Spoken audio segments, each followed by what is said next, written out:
Okay, let's be honest. Who wouldn't like to have this ease of access to go from here to there without doing the scooch on your back like a caterpillar? This guy. Don't do that. Okay guys, this is my requirement. I have an almost 20-foot long dually extended cab long bed, and this is about the longest thing somebody's gonna fit inside their personal garage. So for my shop, I want to be able to work in the winter with the door closed, and I have a 60 by 30, so it's 30 this way. Some of you asked, why don't I make this pit bigger? Well, I do a lot of welding up in the front of this shop, and I park my tractor and vehicles back over here, and I got to use this driving lane to turn here, and I don't want to be cutting my tires when I'm turning and maneuvering vehicles in here over a pit. So right here is my pit. There is my lane for traffic. So hopefully that clears things up. I want to be able to hopefully reach everything transmission wise, and I need to be able to go up and down in the hole in a space about like this. It will go down with hydraulics, flat and level, the whole thing, and I will descend like an elevator. Let's get down there and see what all we can get from this truck with it pulled in forward.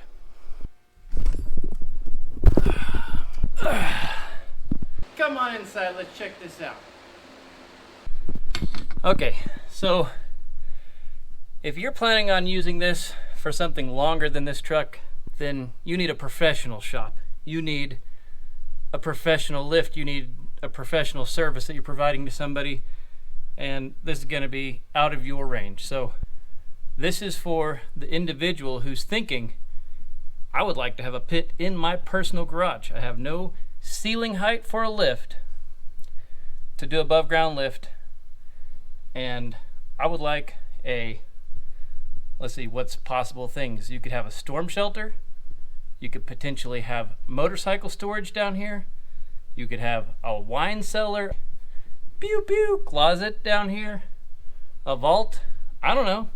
So we're gonna see what all we can do to customize this layer down here. Let's take a look and see what all we can get to. I had plenty of room to get in with the truck, and let's see what's accessible to now with this wrench underneath here.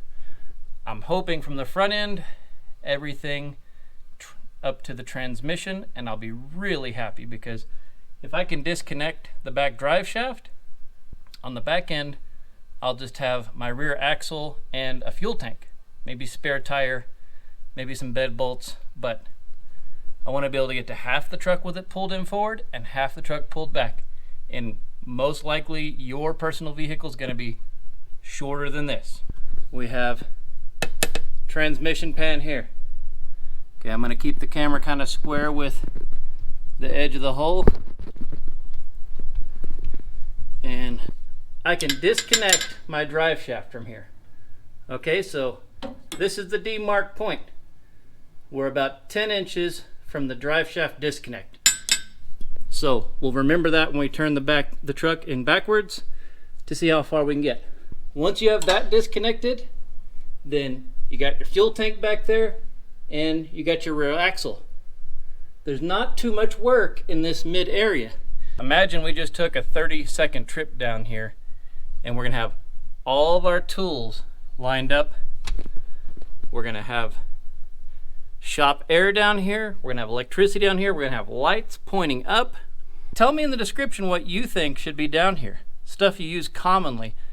Every metric, every standard wrench, and every socket is gonna be down here, so that I don't have to go up and down. It will be a second set stored down here. I mean, look at this. We get to everything. I take this cover off. There's our oil. The amazing thing about this floating floor is right now standing up's a good position. to have a lot of strength and torque, and if you gotta like lift something up into place. But if you're gonna be down here for a while, taking off like 20 bolts, you can raise the platform up to a seating height, drag a chair down here with you, and then just sit here at a seating height for however long you need. I mean, or if you have like a 45-degree angle creeper that you could get just those right things. We use those for the bottom of helicopters. This is that wing distance I'm talking about. Now this is a finite distance because, as you saw, I want to service my tractor and it's already running on the edges, so I don't really want to go wider. But if I can make it as comfortable to work and not be stressed and claustrophobic and got spider webs on me and whatever, then that's awesome. But also, we have the opportunity to go this way. Let's turn this thing around and see what all we can get to from the back end.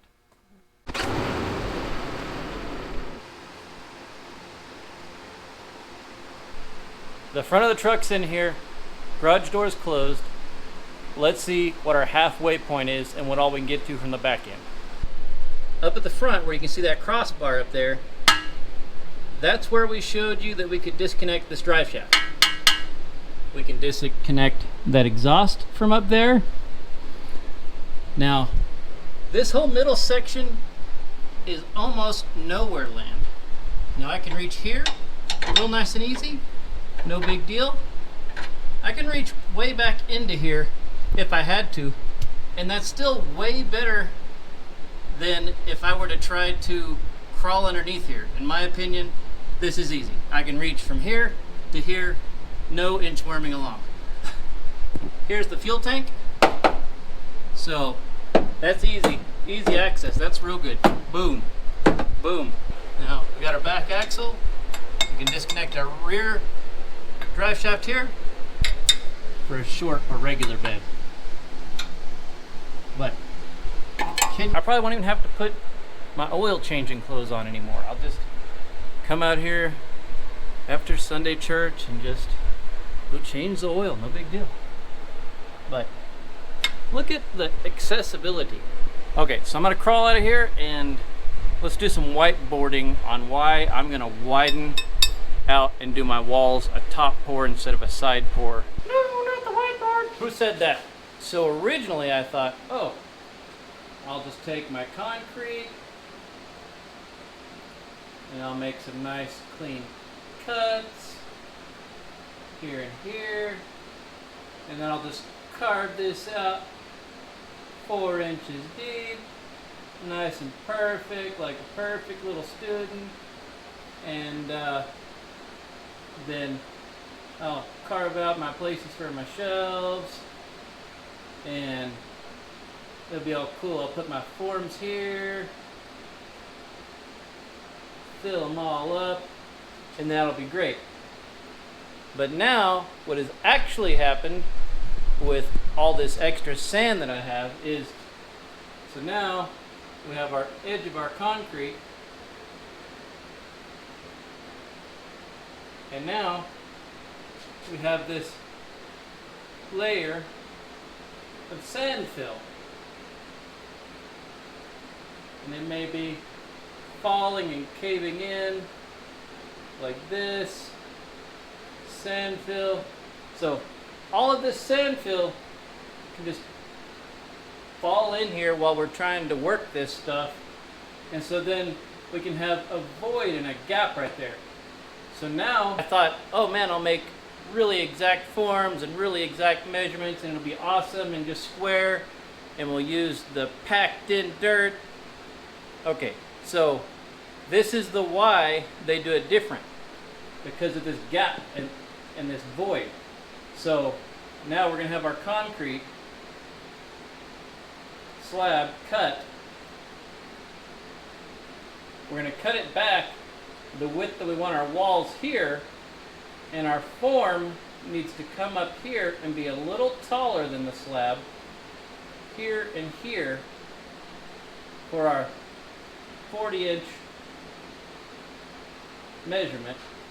Then as we pour the concrete into here, gravity can take this as it fills up deeper, deeper, deeper, deeper, deeper, and then it will be higher than this level, so gravity will force the fluid into these void cavities. So I'm going to widen out my slab, and I'm only going to widen it out in one direction because I squared the hole up to the room, but now I want to square it up more to the garage door so you're pulling it in. I didn't think of that originally. That's why this is Think Build Test. We tested it out, and now we got to rethink some things.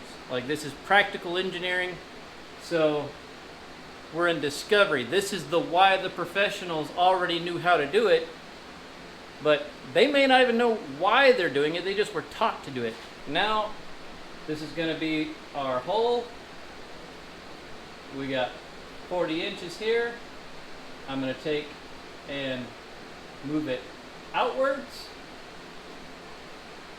and over, and 3-inch, 4-inch walls. So I need an 8-inch here, an 8-inch here, and then this front section, like we were talking about for that box, I think I want to go ahead and make it simple with the forms and just have that come all the way here.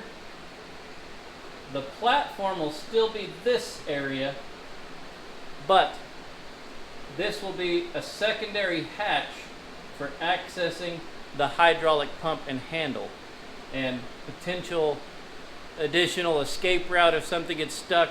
We can conduit several things into there and flow them down into the pit. I don't know if you get this, you like whiteboards or not, but this is what I got. This is what I brought to you today. I'm Professor Nobody. Subscribe. Got a notification bell. Turn it on. Check mark. And we'll see you on the next video. Thanks, YouTube.